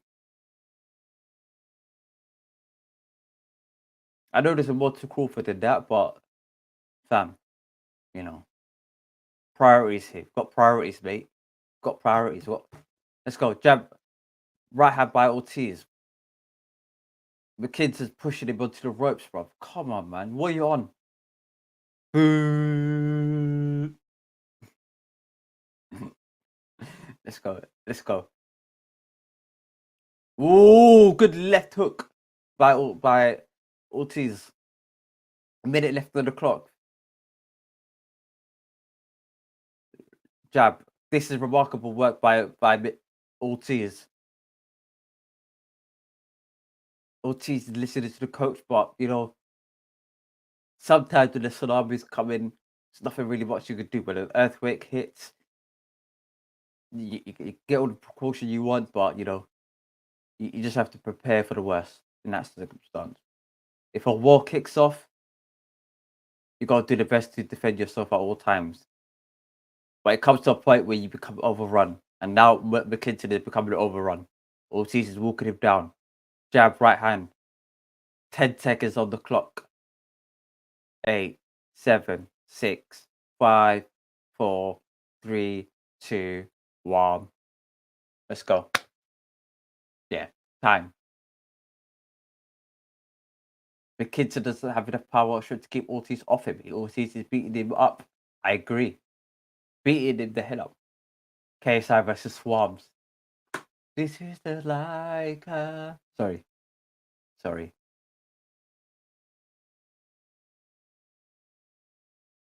All right, next. Well, do we have a watch along next week? Who's fighting next week? Somebody's fighting next week. Hold on.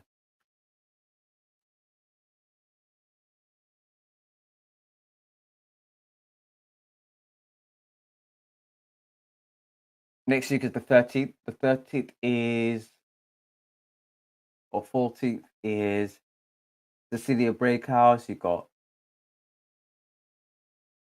Racha. I think you were supposed to have we were supposed to have somebody. I can't remember who. But yeah, Spencer Fierro was right. He said Mckinson doesn't have enough pop to keep Ortiz off. Mckinson's not doing anything.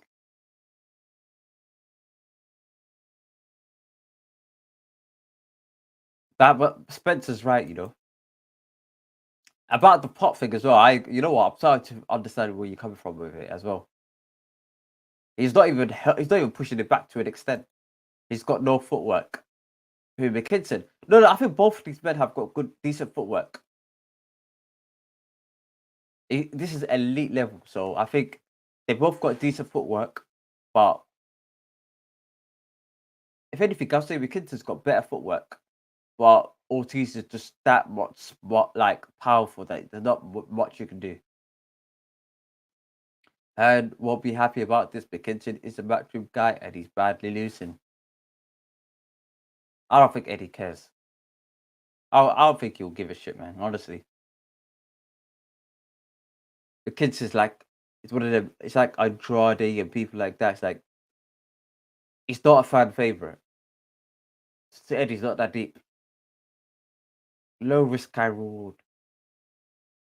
Jab by Ortiz. A minute and a half left on the clock of round number 6. The roundup we predicted that Ortiz was going to win.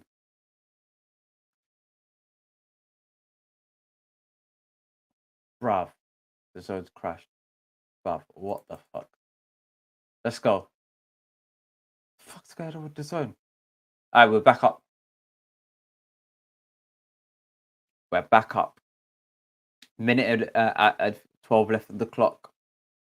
Malik gave fight Mckinson the first round. I disagree. But I'm assuming that he gave everything else to Ortiz, so I mean, you know, tomato. Let's go. Less than a minute on the clock. We got Ortiz jabbing to the body, right hand. Okay, good counterpunch by Mckinson. Okay. Ortiz left hook to the body, left hook to the head. Sorry. Right hand by by good right hand by Mckinson. Jab by Ortiz. Left hook by Ortiz to the body. Jab by Mckinson. Pushing it back. Ortiz got a very high guard. Ortiz approaching that 1-2. Ortiz. I don't know what's going on, guys. Ortiz is catching Mckinson, but it's not flush enough to put a dent into him. Cool. Right hand. Okay. Mckinson's not a fan-friendly fighter. If you guys can hit the like button, I don't know how many likes we're on. If you can smash that like button, that would be amazing as well.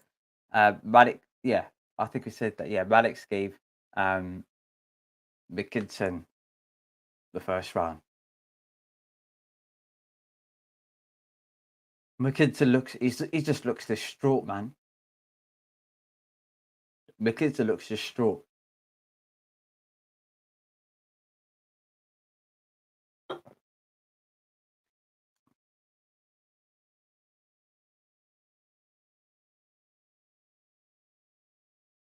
Let's see what they're saying. Ortiz is okay.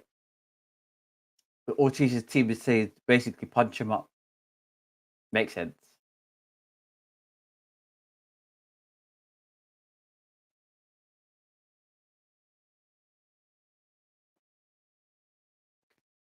Let's go. Jab by Mckinson. Right hand by Mckinson. Jab by Mckinson. Left hook, left, right, left by Ortiz. 2.5 minutes on the clock by jab by Ortiz.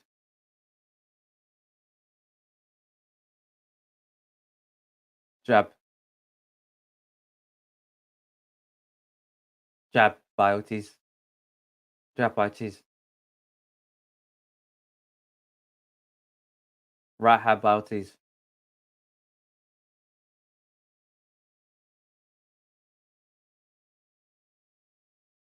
Double jab by Ortiz. This is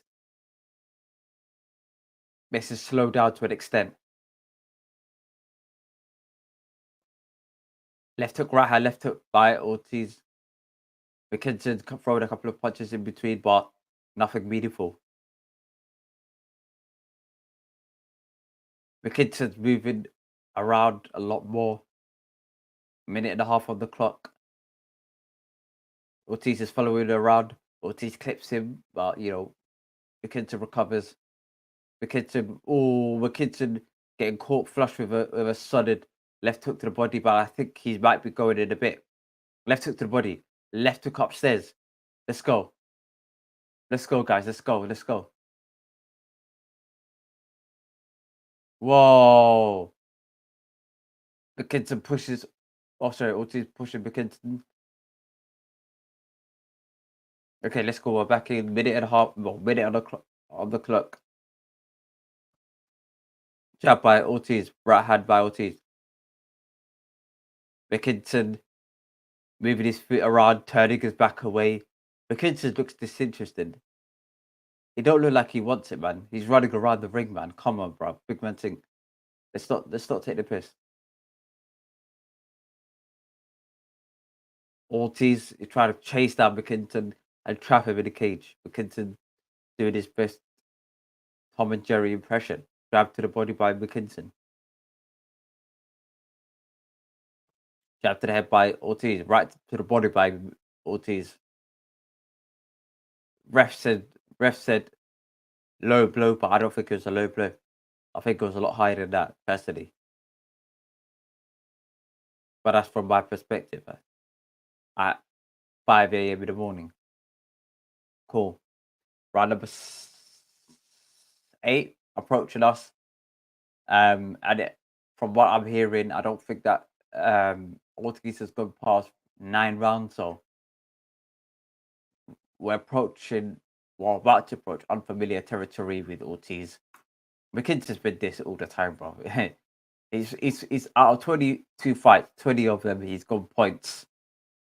Ah, okay, it was a low blow. It was a low blow.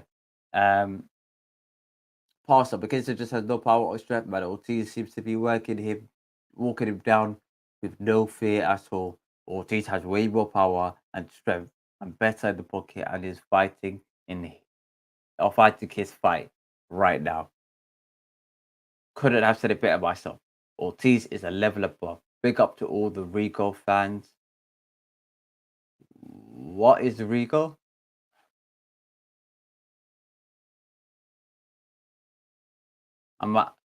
Maybe I should know what that is. Apology if I don't know. Big up Squared, yeah, big up Squared Circle, big up everybody else in the chat as well. Like the video on the way in. But whilst we're here, jab to the head by Ortiz, double jab by Mckinson. Okay, Mckinson's recovered.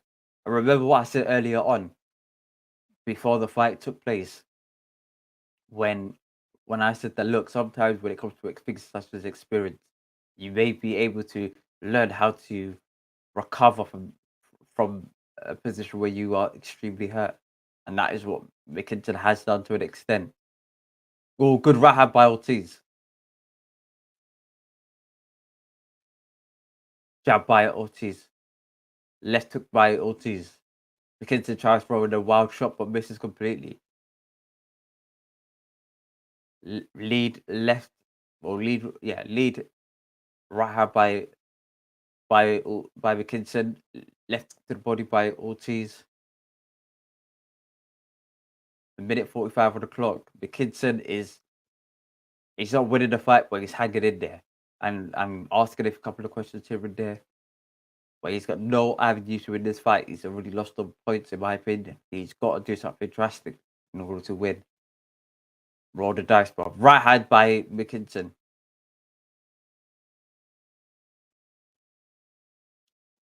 Jab by Ortiz. So far, I don't think I've given Mckinson one round. And at best, maybe a round out of 7. Another round for Ortiz beats that. Mckinson has already lost on points. Oh, right hand by Ortiz. Left hook, right hand by Ortiz.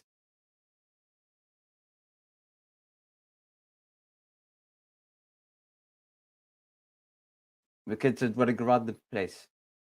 Jab by Ortiz. Left hook, right hand. Mckinson just all he's doing is slipping, running around, slipping, running around. It's not good, man. Let's go. Left hook to the body by Ortiz. What a power punch. What a shot. Mckinson really hurt. Got a 1-0. But that really hurt him. Ortiz looks to try and close the distance and finish him off. We've got 9 seconds left on the clock. Right hand to the body by Ortiz. Jab by Ortiz. It's saucing up, guys. It's saucing up. Ortiz is running around. Fuck, bro. Sorry. I just want a good fight, man.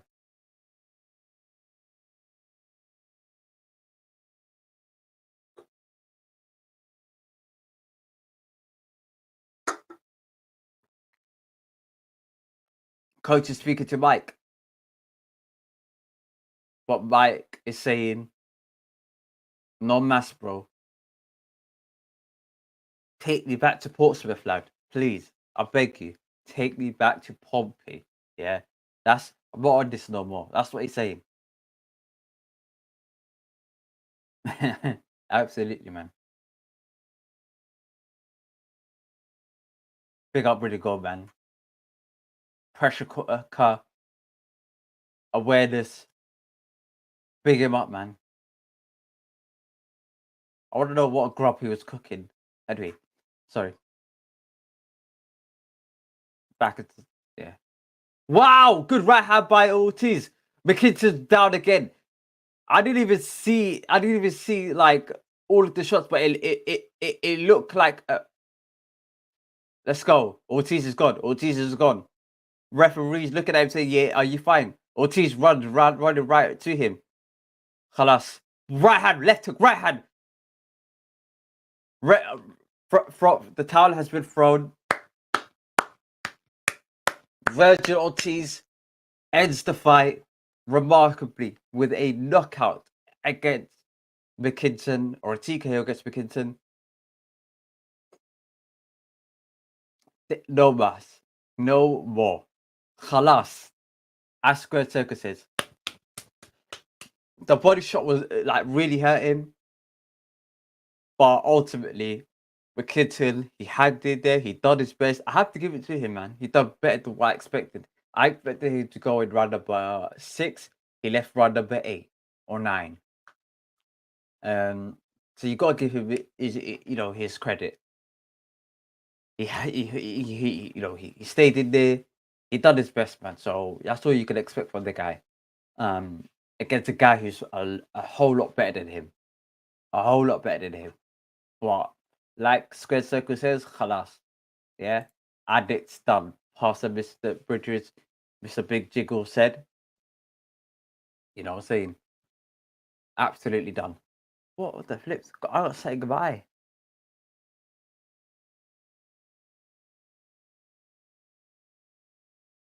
Alright, we're back up. Manny Robles is toweling him down. What the flip?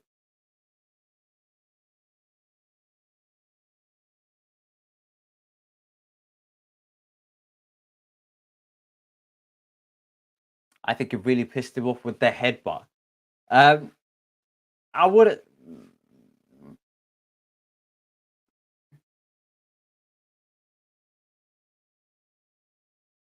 To an extent. I don't think Ortiz was pissed, but I think that he just was like, he just rushed him a lot. Like, it wasn't, half of it wasn't really tactical. He wasn't setting up his punches. He just like rushed into it. You know what I'm saying? But it was a good performance. Bernard Hopkins gassed. Hold on. I really enjoyed it, guys. I really enjoyed that, guys. What a fight. What a fight. What an outcome. Hook to the body. And then, it was an absolute mauling by Virgil Ortiz. Very good opponent, Mckinson. Very tricky. Kind of cause some level of difficulty. That's very good work for Ortiz. Because Ortiz wants to go up the ranking, so wants to fight for the title. A guy like Mckinson is going to really create a different kind of test. It might not be the level of power as Spence and these men, but it gives you that work and that training on footwork, movement, skill, and just trying to trap a man that's just very awkward and difficult to trap. Ultimately, very good performance by Virgil Ortiz, and he's a formidable opponent. Definitely be a formidable opponent for whoever is in the top 5. Squared Circle says, I think, I think I said that. OTC, who you got? Ben versus Eubank. That is a great question. They're fighting at 155 as reported, or 154 as reported. I think that Conor Benn's gonna win. I think I give it to Conor Ben. I think Conor Ben is going to win. I think Conor Ben is not gonna stop him, but maybe win on points. But really hurt Ortiz. A bit like how Mckinson was for a couple of these rounds where he's just hanging on a couple of times, maybe having his moments, but ultimately it goes down to Conor Ben. I think it's going to be Conor Ben. He went at him hard, for a few rounds. Yeah, absolutely. Absolutely. Pastor said, who do you have for Usyk versus AJ in 2 weeks? Yeah. Square Circus is favorite AJ, but a favorite Usyk, but AJ is still a live dog. Do you know what? I'm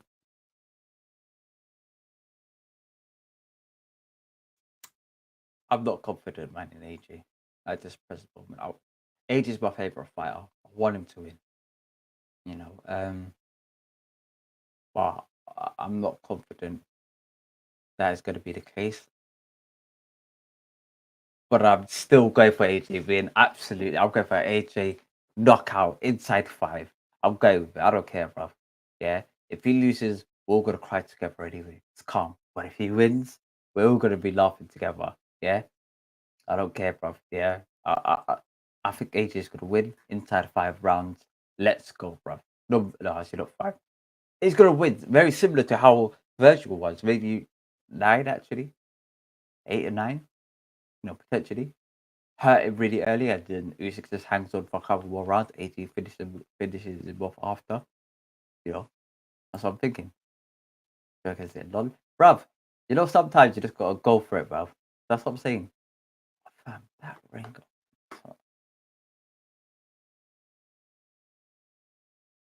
Let's see what Ortiz is saying.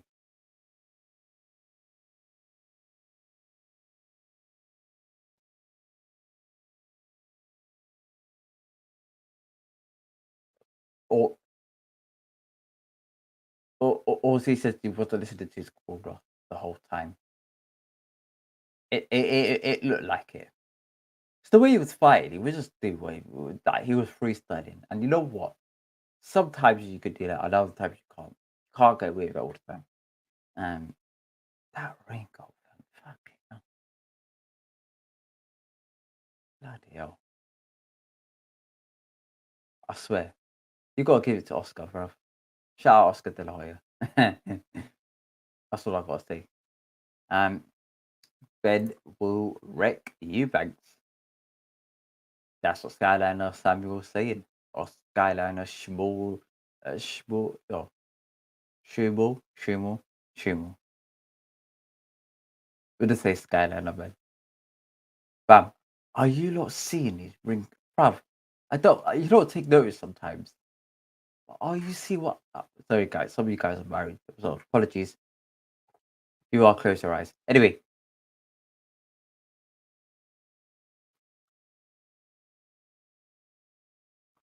we want Ortiz against a top level opponent. I'm not mucking about, guys. Honestly, I want him to face against the likes of a Conor Ben, Avenisian, Ugas. Who else? Who else, guys? These sorts of you don't know exactly what I'm talking about. Not necessarily Crawford and Spence, but everybody else. Danny Garcia.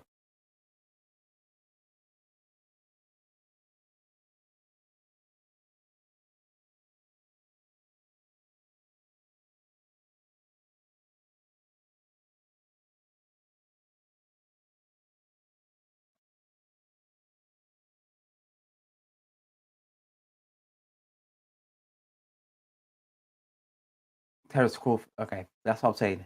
He's looking about Terrence Crawford. I'm here for it. Well, I'm not here for it now. I'm here for it maybe next year. Because this year, I want Spence versus Crawford and nothing else, bro. Don't come to nothing else.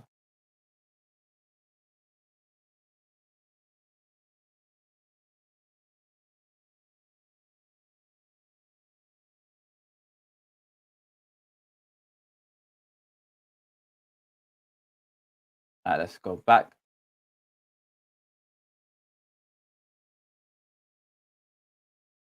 I pick up all you, Van, as well. Let me just close this. Pick up you, man, as well in the chat. Who do you think? Oh, who do you think Wilder's comeback guy will be? It's gonna be somebody with flags, guaranteed. It's gonna be somebody with maybe an undefeated record that happens to be the top 150 fighters in the world. Or maybe top 100 of 63 fighters in the world. Couple of flabs, couple of rolls here and there, but undefeated. You know, because they like to sell that part. Undefeated. Knocks him out. Goes to back and everybody like, oh, we wanted to face the likes of it, the winner of AJ Usyk or the winner of Ruiz, and like that's what's gonna happen. It's not gonna be anybody like top guys, because when he was in his prime, we didn't when he was in his prime, beating the likes of Ortiz and all of these types of gentlemen. He wasn't fighting top level guys at that point. So on his comeback, he's definitely not gonna do that. But he's 36, 37 years of age. I mean, if he doesn't come up against at least a half decent opponent or fight really regularly, then it makes no difference in my opinion. Big up Squared Circle, man. Thanks for a live. We'll catch you next one. Yeah, absolutely, man. Whenever the next one is, that is a great question. Because next week, we're supposed to be both KSI and the Jake Paul card. Actually, I think the KSI card has been pushed to the end of the month. Jake Paul was supposed to be this week, but that's been cancelled. What is next week? I know something is next week, but I know I'm missing it completely. Boxing schedule. Let's go. Let's look at it. I'm missing something. Bingo. Teofimo Lopez, watching him next week, guys. 4 a.m. We're here for it. Teofimo Lopez will be next week. The week after. That's a great question. The week might be with a couple.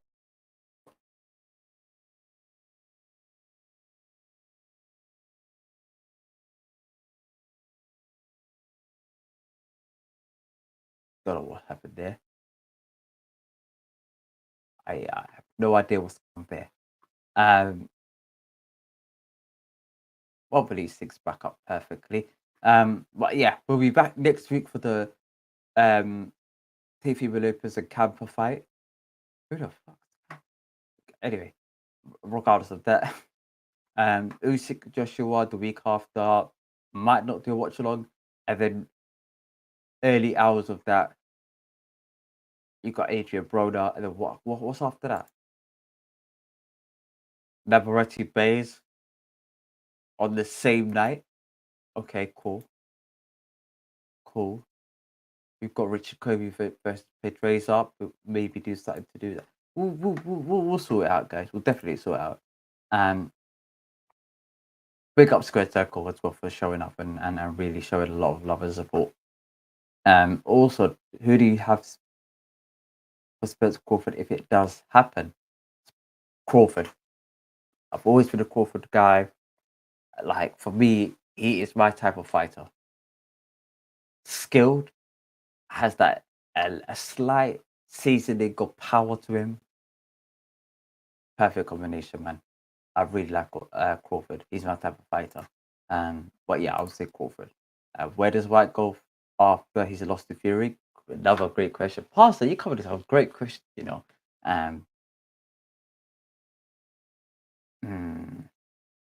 One fight gets a tune-up fight. Quick one, get it out of the way. Top 30 person, and then go back into the ring with top 20 guys and just start knocking some of these people over. And maybe if you can have a top 10 guy as well, that would be great. But yeah, have one fight this year, seal of the year, maybe in November, December, gets the top 20 guy, and then keep it moving. That's what I'd say. And then maybe Wilder afterwards. That'd be great. Furman versus Ortiz. I'll say Ortiz. At this present moment in time, I'd say Ortiz. You know, I would not say Thurman at this point of his career. He had 3 years left in activity and beaten Barrios afterwards. who prior to that fought Tank at 140. Yeah, I wanted to like yeah. After today, I could only see Ortiz winning that fight for me personally. K-Side's replacement, which is his music friend, Wasabi got a concussion. Yes, absolutely. He's fighting, and I've got the banner here. He is fighting the likes of Swarms. Okay, Swarms. He's part of the music scene. He's part of the music scene. Everybody knows about Swarms, amongst the music industry, and just in the UK general. You know, is that a good fight? Swarms wanted to fight him earlier on this year. Said that he was, or a couple, I forget, like a month ago, and I heard him a couple of like earlier this year as well. That he wanted to fight KSI. I'm here for it. I'm here for it. You know, it's his music friend, but if you know the culture, it don't really matter. Like you can fight your friend, and like they'll just go hell for leather. You know what I'm saying? But yeah. Also, do you think do you have Tank? Or who do you think if Tank versus Garcia happens?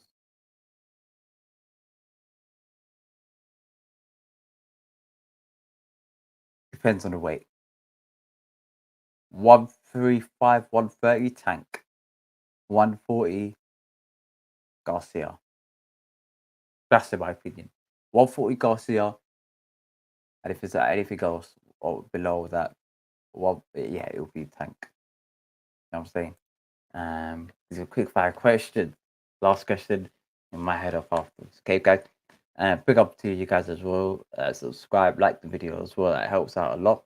Pastor said big Beterbiev versus Bivol pick. Well, Beterbiev has got Anthony AY. Hold on, let me just sync this back again. Apologies. Let me just sync this back again. I don't know what's happening, but let's just sync this back again.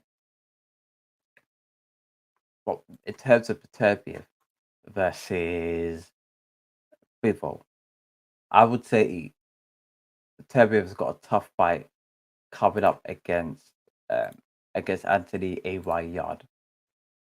Anthony AY Yard is a formidable opponent, you know. And managed to I managed to speak with today. I think after the after the Linden fight, we will go through it, and then for me, after speaking with him, I know that Anthony Yard is a hell of a fighter. It's a tough fighter. You can see it on the screen. You can see it behind the scene. That if he beats Anthony Yard, I'd say it depends how he beats Anthony Yard. If he knocks him out, I'd say Beterbiev easy. If he knocks out Anthony Yard like within 2 rounds, Beterbiev. If he struggles and struggles and struggles, I'm gonna say Bivol. So it's all dependent on how Beterbiev looks against Anthony Yard. But as a default at this present moment in time, I'm gonna say Beterbiev. Yeah, I'll say Beterbiev. Yeah, I'll say Beterbiev at this present moment, as of 7th of August 2022. Beterbiev to win that fight. Okay, but yeah, this has been an amazing stream, guys. Apologies for the slight lag. We're gonna see if we can try to figure it out. I don't know what's going on. It'll be like 1 minute I'm talking, next minute I'm speaking, but the lips are going like at a slow pace, and I'm like, what the hell's going on here? But yeah, we'll try to figure out a sticky issue. But yeah, much love to all you guys. Hopefully, I don't know how many likes we got on this video.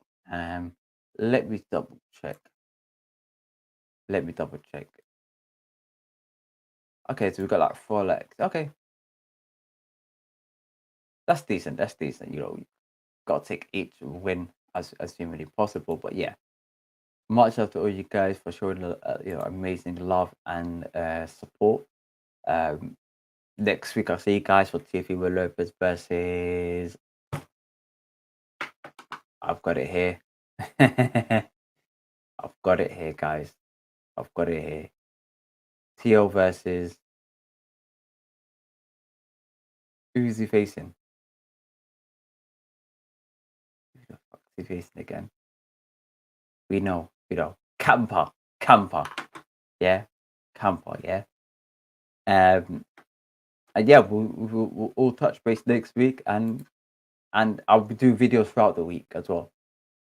So if you guys catch a couple of videos here and there, and yeah, thank you very much for subscribing. Peace, love, and prosperity, guys. And I'ma see you in the next video. Peace.